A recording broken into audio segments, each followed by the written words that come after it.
Hello, I'm Nick, and this is Today in Philosophy of History for Saturday, 21 December 2024. It is the 229th anniversary of the birth of Leopold von Ranke, who was born in Saxony, then part of the Holy Roman Empire, on this date in 1795. It would be possible to pass your entire life, even entire scholarly life, and to have never heard of Ranke. But if you read any historiography at all, you'll rapidly come to realize that Ranke has been and is a significant point of reference in historiography. Outside historiography, Ranke is almost unknown, but within historiography, his influence has been pervasive. Many historians consider Ranke to have been the individual to establish modern historical methods, and some say that he was one of the ones to make history scientific. So you could say that Ranke and Buckle vie for the title of father of scientific history, though the scientificity each sought to bring to history was different in the two different instances. It's more common to hear Ranke called the father of modern history than to hear him called the father of scientific history, although Herbert B. Adams did call Ranke the father of scientific history, so there's at least one example. Ranke not only established modern historical methodology, he also wrote a great many histories based on his methodology. The method of Ranke the method that Ranke formalized involves the now familiar ranking of sources, primary, secondary, and tertiary, and prioritizing primary sources. Furthermore, among primary sources, the sources of direct observers of the events in question should be prioritized. To effectively achieve these rankings of sources, we have to be able to precisely date them so we know which sources are contemporaneous with given events. A careful distinction is also made between fact and interpretation. The historian's primary duty is to establish facts, and only when the facts are clear to furnish an interpretation of these facts. Every factual claim should be established based on a primary source, and the source should be cited in some uniform style so that any other scholar can trace any claim in a history to its source. Of course, these research and writing methods were in development long before Ranke's time. In my episode on Paul Venn, I mentioned Venn's book, Did the Greeks Believe in Their Myths?, in which Venn discusses the beginnings of this historical methodology and the change in attitude from waiting for time and tradition to confer its own authority on a history to a proof of historical events the reader is effectively coerced into accepting by the scholarly apparatus. Gibbon also made extensive use of citations and footnotes, but it was Ranke who brought these methods together and gave them their definitive form. Even though Ranke's influence has been pervasive, it's also ambiguous because his work has been given different interpretations. The ambiguous character of Ranke's influence has been noted by Felix Gilbert in his 1987 paper, What Ranke Meant. For Gilbert, the different streams of Ranke's influence are the interpretation of his work as a fundamental contribution to scientific history, and the equally prevalent interpretation of his work as being inevitably linked to German idealism. I say inevitably because Ranke was part of the German cultural sphere. He was a contemporary of Fichte and Hegel, and he sometimes employed concepts familiar from this tradition.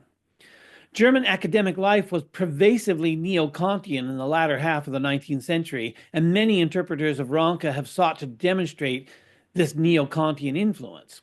But this isn't the only source of the ambiguity of Ranke's influence.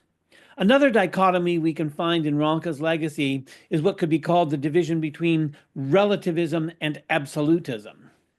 It would be possible to characterize Ranke's work as being an extreme example of relativism or as an extreme example of conservatism or even providentialism, and I'll try to explain why that is. But before getting to an exposition of a distinction between relativistic and absolutist interpretations of Ranke, I need to talk about Ranke's most influential statement.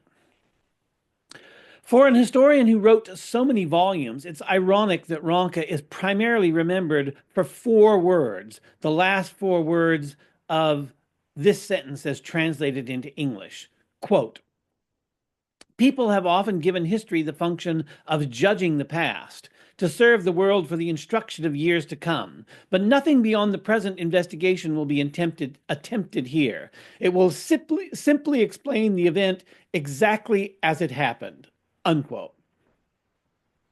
The last four words of Ranke's above sentence in the original German, wie es eigentlich gewesen, became an unlikely slogan among historians, and it's been translated in many different ways, such as the way it really was, and how it really was, and as it actually was.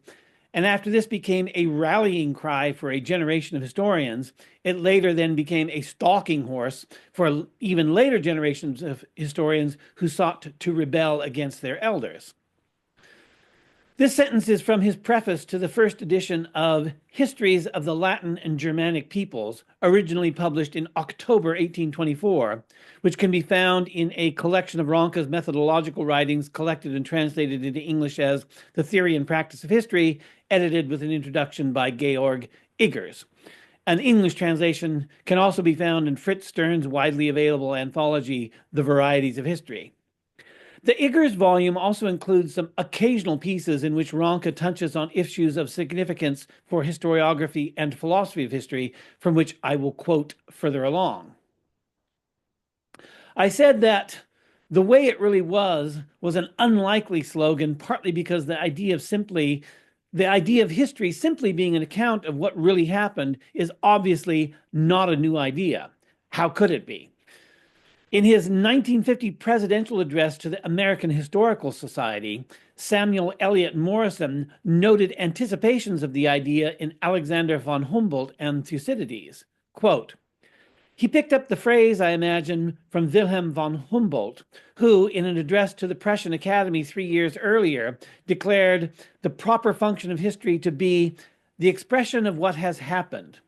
Some 2,200 years earlier, Thucydides wrote, the absence of romance in my history will, I fear, detract somewhat from its interest. But if he who desires to have before his eyes a true picture of events which have happened, and of the like events which may be expected to happen hereafter, shall pronounce what I have written to be useful, then I shall be satisfied.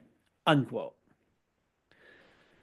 Central to Ranke's conception of history as telling it like it is, or like it was, I should say, is abstaining from judgment. This would later come to be called the objectivity question or the objectivity problem in history, and there's an enormous literature on objectivity in history.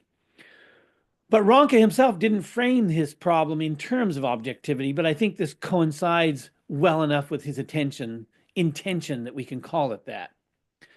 Historical objectivity might seem like common sense to some of us, but before Ranke, many historians saw the purpose of history as rendering judgment upon the past, and this is what Nietzsche would call critical history. And this tradition, or even we could say this need to morally judge the past, was kept alive by Ranke's younger contemporary, Lord Acton, who insisted upon history's moral judgment of the past and who criticized Buckle's effort to formulate a scientific history precisely because it involved the rejection of the moral judgments Lord Acton believed to be the motivation and purpose of history. Not surprisingly, Herbert Butterfield has published a number of posthumous fragments from Lord Acton in his book Man and His Past that are highly critical of Ranke. So for Ranke, telling it like it was in history means rejecting much of this historical tradition, that is to say, the tradition of moralizing history. But Ranke's wie es eigentlich gewesen has meant many things to many different historians. Because the line is so familiar among historians, we often encounter variations on the theme, attempting to make a point by trading on Ranke's influence. So, for example, in a 1964 paper by Helen P. Liebel, Philosophical Idealism in the Historische Zeitschrift, 1859-1914, she cites one such variation. Quote, von Bülow pointed out that Lamprecht was mistaken in assuming that German historians were not evolutionists evolutionist enough in their approach that they were interested merely in descriptive history, in Ranke's precept, wie es eigentlich gewesen ist, rather than wie es eigentlich geworden sei. In reality, the concept of how it was implied that of how it had to become, unquote. However we interpret wie es eigentlich gewesen, we can see that making the central question of history something like what was it really like is going to render a different kind of history than if we were to make the central question of history, how did it become like that? Or how did it turn out? Ranke's method focused a spotlight on the historical period itself, and not the origins of the period or the consequences of the period. We could call this an atomization of historical periods, and there's another famous remark of Ranke that further underlines this. Quote, every epoch is immediate to God, and its worth is not at all based on what derives from it, but rests in its own existence, in its own self. In this way, the contemplation of history, that is to say, of individual life in history, acquires its own particular attraction, since now every epoch must be seen as something valid in itself and appears highly worthy of consideration, unquote. Sometimes this passage is translated as all epochs being equidistant from God. I don't have the German text of this handy, so I can't tell you what the wording is in the original German, but immediacy and equidistance strike me as two clearly distinct concepts, so that will be something to look into. In any case, this atomization of historical periods makes each historical period ideally self-sufficient and, in a sense, cuts it off from other periods. I find it strange that historians haven't drawn attention to the burden that this places on periodization, as distinct from periodizations, as there are many of them, mean that there are multiple and overlapping epochs, all immediate to God, that derive their worth from their own existence, but this existence is shared with many other periods. However, or I should say, moreover, historical periods are usually defined by some implicit conceptual unity of the historical period in question taken as a whole. Historians are likely to stress dates and durations, but really it's the thematic unity of a sequence of events that defines an historical period. We can make a distinction between Ranke's historical methodology, which is the familiar method that academic historians still employ today, and Ranke's philosophical methodology, which we have seen consists of objectivity, atomization of historical periods, and an equal relationship to God. Together, these philosophical aspects of historical methodology constitute one of the main currents of historicism, of which Ranke is the founder, but which we must distinguish from the other main current of historicism identified by Karl Popper, according to which history is a theoretical science that makes predictions. On the one hand, we could argue that these two traditions of historicism, if that's what they are, if they're traditions, imply each other. So they really aren't as separate as I'm making it out to be.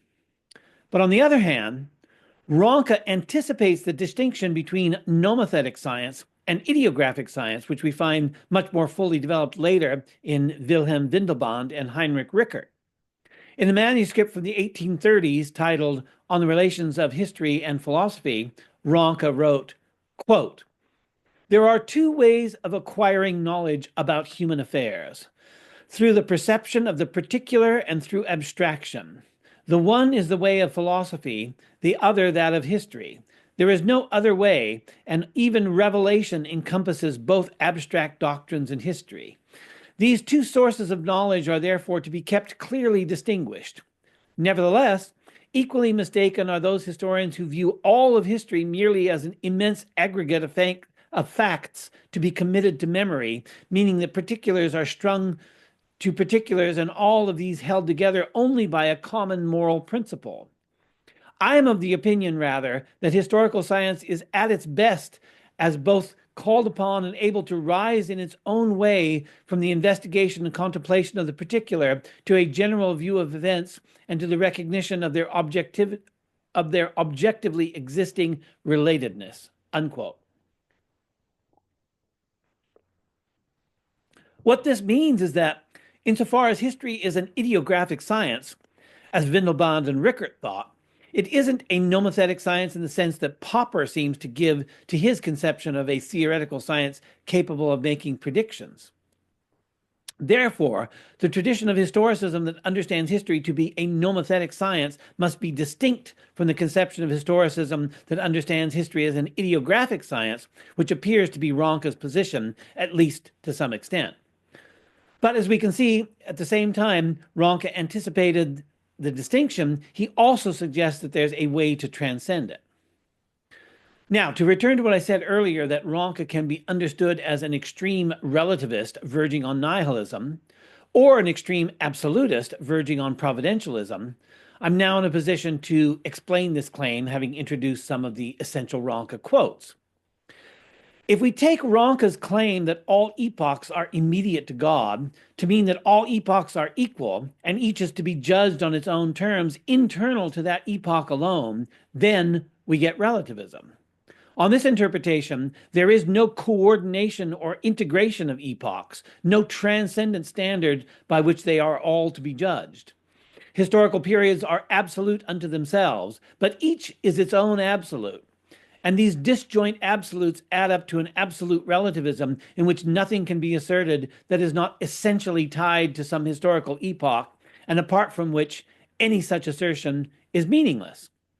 The further we pursue this line of reasoning, the closer we approximate nihilism. However, if we take Ranke's claim that all epochs are immediate to God to mean that all are equally to be judged by a divine standard that equally transcends all epochs, then all ages are subject to an absolute standard. Each and every age, while valid in itself, can be assessed and compared according to divine standards, though whether the historian can ever assume this God's eye view of history is not something that Ranke addressed. This is a position adjacent to providentialism, though it isn't the providentialism we find in St. Augustine, Paulus Orosius, or Jacques-Benin Bossuet. Several sources suggest that Ranke was serious about his religious beliefs, which implies the second of the two interpretations I've given here. This distinction in regard to Ranke's claim has also been made by Peter Muntz in his translator's introduction to Heinrich Fichtenau's The Carolingian Empire, the Age of Charlemagne, which also favors a second interpretation. Muntz wrote, quote, Ranke once said that every age stands in an absolute relation to God. He presumably meant by this statement to stress that we should not think of history as a story of progress, and that we cannot find in history an ever progressive and ever more perfect solution of human problems. Unfortunately, there are too many historians who have given a different sense to Ranke's statement. They write history as if every age found its solution to human problems and thus embodied a set of values of its own. This approach to history is hardly realistic, for it ignores what we can observe so readily in our own age and what is presumably the case in every other age. Namely, the fact that the history of an age is not the history of a solution of a number of problems, but the history of the struggle between several possible solutions, and of the way in which men working toward certain solutions are constantly deflected from their paths by other men working for other solutions. Unquote. Muntz here goes beyond the point I was making, and his distinction is quite similar to the distinction I've been trying to draw. The additional distinction Muntz makes between each age as embodying a unique set of values and each age as embodying a struggle between competing solutions is easily reconciled. We can't really disagree on a solution unless we agree on the identification of the problem. So each age can be considered a problem set of history for which there are competing solutions. But when one age passes and a new age begins, what seemed like essential problems suddenly fall away while new problems take their place, and the subsequent age is defined by the tensions over the competing solutions to this new problem set. This should be obvious enough from the fact that contemporary politics is not torn by the investiture controversy, for example, and we no longer go to war over conflicting interpretations of the beatific vision, though we may well go to war over conflicting interpretations of capitalism or communism. None of this is in Ranke, but it's an interesting idea and it's something I've been thinking about for a long time. So I was interested to find this quote from Peter Muntz that gives an opportunity to talk about it. What we do find in Ranke is something that we could call a reverence for the integrity of each epoch. To explain the event exactly as it happened implies that each event and each sequence of events has a metaphysical integrity, and it's the duty of the historian to respect this metaphysical integrity of the events or of the sequence of events. Under this interpretation, moral judgment is not alienated from Ranke's conception of history, but it's displaced from moral judgment upon an epoch to moral judgment upon the historian of an epoch. The task of the historian is still a moral task, but it is to judge himself and not to judge the age whose history he writes. When I said just before that there's a metaphysical integrity of an event and of a sequence of events, and that is the historian's moral duty to respect this metaphysical integrity, I was making an implicit reference to a passage from Matthew Crawford, who wrote something that made a real impression on me some years ago when I first read it. In his book, Shop Class as Soulcraft, An Inquiry into the Value of Work, Crawford, who works as a motorcycle mechanic, wrote about, quote, the moral tension I'd like to describe between a mechanic's metaphysical responsibility to the machine and his fiduciary responsibility to its owner, unquote. In other words, the mechanic has a responsibility to the owner in terms of letting them know the options for repair and how much it's all going to cost. But there's also the issue of making a repair that is true to the machine itself, apart from this fiduciary responsibility to the owner of the motorcycle. These two responsibilities may come into conflict when making a repair that is true to the integrity of the motorcycle is not what the owner of the motorcycle wants, and perhaps it isn't even in the best interests of the owner. A proper repair is likely to be expensive, while some compromise may do the job almost as well. A page or two earlier from the previous quote I made from Crawford referred to, quote, your metaphysical responsibility to the bike itself, unquote. Being true to the machine itself for its own sake is the machine's metaphysical responsibility, is the mechanic's metaphysical responsibility to the machine. Taking this as my point of departure, I argue that we have a metaphysical responsibility to the metaphysical integrity of the machine itself as an autonomous existent, and that this metaphysical integrity is a form of wholeness and a form of authenticity. A machine, then, is a whole, and that whole commands our metaphysical responsibility to respect its metaphysical integrity, to keep it whole, and to keep it true to itself, which is its authenticity. What I'm suggesting is this sense of metaphysical integrity I've derived from Crawford's sense of a metaphysical responsibility to machines can also be attributed, mutatis mutandis, to history, which, like a machine, is a complex whole composed of many parts. And to be true to the whole means being true to the parts, true to the relationship of each part to every other part, and true to the relationship of the parts to the whole. Whether reverence for the metaphysical integrity of history is a religious reverence, taking literally Ranke's immediacy of all ages to God, or a moral reverence for the duty of the historian, or a quasi-scientific reverence for history parallel to the kind of reverence that scientists feel for nature, could be the basis for another distinction and another set of interpretations of Ranke. But I don't think these senses need to be kept separate, as each can be understood as an aspect of the other. Bringing these senses of reverence together constitutes another kind of metaphysical integrity that transcends the metaphysical integrities of the subordinate wholes comprehended within the greater whole. The individual epochs that Ranke thought immediate to or equidistant from God are the subordinate wholes that find their place within the greater whole of history. And just as we have a metaphysical responsibility to the subordinate wholes, we have at least an equal metaphysical responsibility to the greater whole within which individual epochs are incorporated. Happy birthday, Leopold von Ranke, and thanks for listening.